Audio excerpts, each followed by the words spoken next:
नमस्कार, आपण बघत आहात क्राईमनामा महाराष्ट्र न्यूज। जर आपण चॅनलवर नवीन असाल तर कृपया चॅनल सबस्क्राइब करा, व्हिडिओ जास्तीत जास्त शेअर करा, बेल आयकॉन जरूर दाबा, यामुळे आमचे नवीन व्हिडिओ तुमच्यापर्यंत त्वरित पोहोचतील।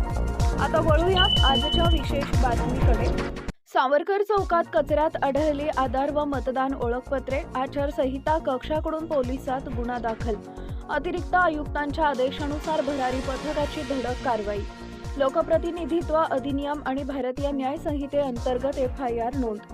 जालना शहर महानगरपालिका सार्वत्रिक निवडणूक 2025 ते 26 च्या पार्श्वभूमीवर शहरात आदर्श आचारसंहितेची कडक अंमलबजावणी सुरू असतानाच एक धक्कादायक प्रकार समोर आला आहे। शहरातील सावरकर चौक सिंधी बाजार भागात कचऱ्याच्या ढिगाऱ्यात आधार कार्ड, पॅन कार्ड आणि मतदान ओळखपत्रे बेवारस अवस्थेत आढळल्यानं खळबळ उडाली आहे। या प्रकरणाची निवडणूक प्रशासनानं गंभीर दखल घेत संबंधितांविरुद्ध सदर बाजार पोलीस ठाण्यात गुन्हा दाखल केला आहे। दिनांक 11 जानेवारी 2024 रोजी आचारसंहिता कक्षाकडे सावरकर चौक परिसरात महत्त्वपूर्ण शासकीय ओळखपत्र कचऱ्यात टाकण्यात आल्याची तक्रार प्राप्त झाली होती।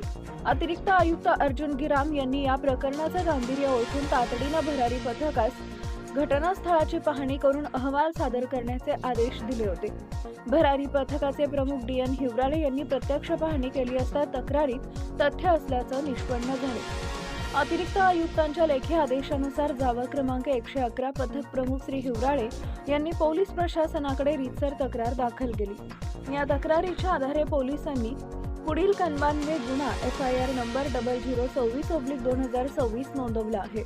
भारतीय न्याय संहिता BNS 2023 कलम 223 लोकप्रतिनिधित्व अधिनियम 1950, 1951 व 1989 कलम 123। आचारसंहिता नोडल अधिकारी तथा निवासी उपजिल्हाधिकारी शशिकांत हदगल यांनी सांगितले की निवडणूक प्रक्रियेशी संबंधित कागदपत्र किंवा मतदारांच्या ओळखपत्रांबाबत निष्काळजीपणा करणे किंवा त्यांचा गैरवापर करणं ही गंभीर फौजदारी गुन्हा आहे। या प्रकरणाचा पुढील तपास police head constable Ramkisan Pandurang Waghmare करत आहेत। निवडणूक निर्णय अधिकारी तथा आयुक्त श्रीमती आशिमा मित्तल यांच्या मार्गदर्शनाखाली निवडणूक यंत्रणा अशा प्रकारच्या प्रत्येक तक्रारींवर 24 तासांच्या आत कार्यवाही करत आहे। पुन्हा एकदा विनंती, कृपया चॅनल सबस्क्राइब करा, व्हिडिओ जास्तीत जास्त शेअर करा, आपले विचार कॉमेंटच्या माध्यमातून आम्हाला जरूर कळवा।